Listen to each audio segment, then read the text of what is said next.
మీ చుట్టూ ఉన్న వారిని ఈ ప్రశ్నలు అడిగి చూడండి. మీ యొక్క ఫేవరెట్ గేమ్ ఏంటి లేదా స్పోర్ట్స్ ఏంటి అని అడగండి. దాంట్లో ఇంకా ఇష్టమైన వ్యక్తులు ఎవరు అని అడగండి.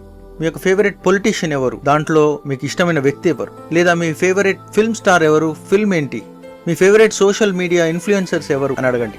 మీ ఫేవరెట్ పాపులర్ సింగర్స్ అని అడగండి. మీరు వినే సమాధానంలో నరేంద్ర మోడీనో, రాహుల్ గాంధీనో, డొనాల్డ్ ట్రంపో ఉంటారు. అదే క్రీడా రంగంలో చూస్తే రొనాల్డోనో, మెస్సీనో, సచినో, విరాట్ కోహ్లీనో, స్మృతి మందాననో ఇటువంటి పేర్లు మనం వింటాం. మనకు ఎక్కువగా టీవీ లేదా సోషల్ మీడియాలో కనిపించేటటువంటి, వినిపించేటటువంటి వ్యక్తులే మన యొక్క సమాధానాలు అవుతాయి. వీరే మనకు ఇన్స్పిరేషన్ అవుతారు, మోడల్స్ అవుతారు, మోటివేటర్స్ అవుతారు. చివరికి మనం వీరికి ఫాలోవర్స్ అయిపోతాం. వీరికంటే లేదా వీరితో సమానంగా సత్తాను, శ్రమను, ఫిట్నెస్ ను, క్రమశిక్షణను, దేశం కొరకు విజయాలు సాధించిన వారిని గురించి మనం వినకపోవటం, తెలియకపోవటం కూడా జరుగుతుంది ప్రతిరోజు.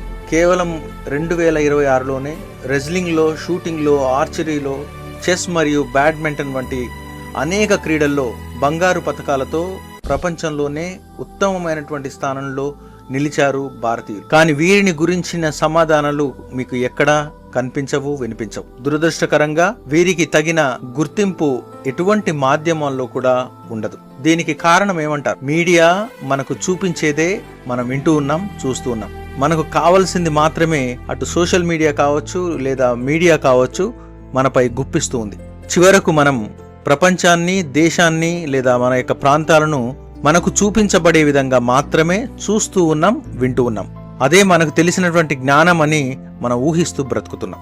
ఎందుకనగా మనందరం కూడా ఆకర్షణీయంగా ఉండాలి, అందరి దృష్టి ఆకర్షించాలి అనే ఆలోచన మనలో ఉండటం వల్ల అటువంటి ప్రవృత్తిని మనం ప్రతిబింబిస్తూ జీవిస్తూ ఉన్నాం. We go by attraction and we go by to be known attitude.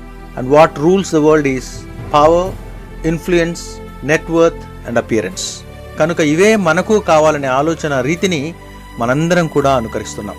అంటే దృక్పథ పర్యవసానమే ధనం కావాలి, అందం కావాలి, అధికారం కావాలి, శారీరక సుఖం కావాలి అంటూ మనం ప్రాకులాడుతున్నాం. నేడు 2వ పట్టణంలో పౌలు ఇటువంటి విషయాలకు దూరంగా ఉండాలని హెచ్చరిక చేస్తున్నారు. ఇటువంటి హెచ్చరిక విన్నప్పుడు, ప్రపంచంలో ఇవన్నీ ఉన్నప్పుడు వీటినన్నింటినీ వదిలివేసి ఎలా ఉండాలి, అసలు జీవించాలా వద్దా, మనమున్న లోకం తీరే ఇలా ఉంది అని సమర్థించుకునే మాటలు మనం వినవచ్చు. ఉదాహరణకు ఒక యథార్థ సన్నివేశాన్ని మీతో పంచుకుంటాను. ఒక యువతి ఇన్స్టాగ్రామ్ ద్వారా డబ్బులు సంపాదించాలని, కుటుంబానికి భారం తగ్గించాలి అని ఒక ఆలోచనతో ముందుకు రావడం జరిగింది. ఈ యొక్క ఆలోచనను అభినందిస్తూనే ఈ యొక్క నిర్ణయానికి ఉన్న 2 పార్శ్వాలను వివరించడం జరిగింది. ఒకటి ఆకర్షణీయమైంది, మరొకటి అవసరమైంది. సృష్టించబడినటువంటి ఉద్యానవనంలో అన్నీ ఉన్నాయి, కానీ ఏవకు ఆకర్షణీయంగా కనిపించింది మధ్యలో ఉన్నటువంటి పండు. వద్దు, కాదు, కూడదు అన్నది ఆకర్షణీయంగా మారింది. వారి అవసరానికి తగినవన్నీ కూడా ఉంచబడిన ఏవ ఆకర్షణీయంగా కనిపించిన దానికి తల ఒగ్గింది. నేడు మనం సోషల్ మీడియాలో రోజు చేసేటటువంటి పనులు, 4 గోడల మధ్య, కుటుంబ సభ్యుల మధ్యలో ఉండే వస్త్రాధరణతో వ్యవహార తీరును సైతం మనం ప్రపంచానికి సోషల్ మీడియా ద్వారా పెడుతున్నాం. ఏది వండినా, తినినా, ఏ బట్టలు వేసుకున్నా, ఎటువంటిది వేసుకోవాలో అనే ఆలోచనైనా సరే ప్రపంచానికి చూపించే ధోరణి ప్రబలిపోవటం మనం చూస్తున్నాం. వ్యక్తిగత జీవితాన్ని బహిరంగపరచడం గొప్ప అని మనం భావించేటటువంటి దుస్థితికి చేరాం. దీన్నే మనం ట్రెండింగ్ అని మరింత ఆకర్షణీయంగా మారుస్తూ ఉన్నాం. ఈ యొక్క నాణ్యానికి మరొక వైపుగా చదువు కావచ్చు, విలువలు కావచ్చు, ఆరోగ్య సూత్రాలు కావచ్చు, ఇవన్నీ కూడా ఎటువంటి చెడు వైపు వక్రీకరించకుండా బోధించేటటువంటి, చెప్పేటటువంటి సోషల్ మీడియా మాధ్యమాలు కూడా మనం చూస్తూ ఉన్నాం. ఈ యొక్క ఉదాహరణ కేవలం ఒక వ్యక్తికి మాత్రమే కాదు, ప్రతి ఒక్కరూ నేడు ఆలోచించుకోవాలి. దేనిని మనం ప్రపంచానికి పంచుకోవాలి, దేనిని మనం ఎంచుకోవాలి? Do you want to be worldly or godly?